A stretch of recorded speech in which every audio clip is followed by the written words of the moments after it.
Now, turning to the state of the relationship with Canada's closest neighbour and biggest trading partner, Prime Minister Justin Trudeau has just finished meeting with the American President Joe Biden. It is the first time they've met since Biden took office. This was more than a get-to-know-you. The two men have an existing relationship that began when Biden was Barack Obama's vice president. Trudeau was the first foreign leader to call and congratulate Biden on his victory over Donald Trump last fall, and this was their chance to reset after those 4 unpredictable Trump years. Our chief political correspondent, David Akin, is with me. David, there are areas where there is clear alignment, including on climate policy. Let's start with the positives in this meeting. Well, you named it. Climate change is the obvious one, and it was tonight, Donna. Biden is clearly signaling that he wants America to lead on this file, and you know what?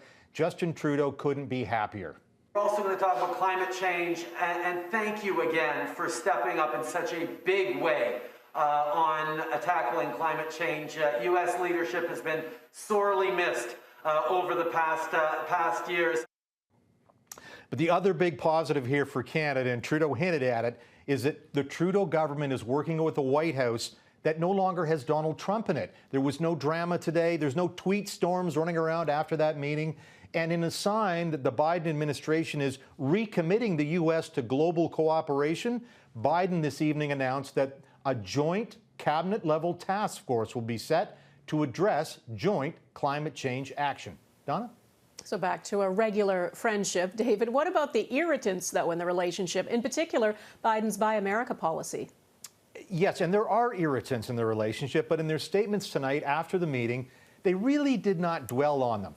A Buy America policy, certainly, that discriminates against Canadian companies could be a big problem for Trudeau. And on the U.S. side, America still does not think Canada spends enough on defense. But that's about it, Donna.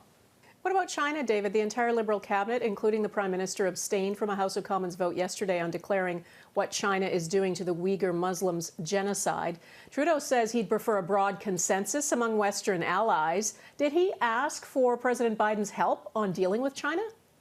I think he may have. They certainly did talk about China. And in fact, the U.S. President Joe Biden declared his strong support for the 2 Canadians in jail in China.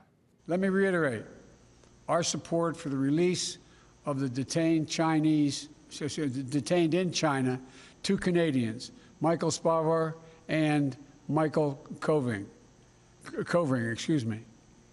Human beings are not bartering chips. You know, we're going to work together until we get their safe return. Now, the U.S. president might have mangled that statement a bit, but the intent was pretty clear, Donna, and having the White House very solidly on Canada's side in this matter could be a big help. But more broadly, Canada and the U.S. this evening declaring that they will join forces when it comes to advancing their economic interests, when it comes to China, and they will push China on the Uyghurs, Hong Kong democracy activists, and other human rights issues. Okay, David Akin in Ottawa, thank you.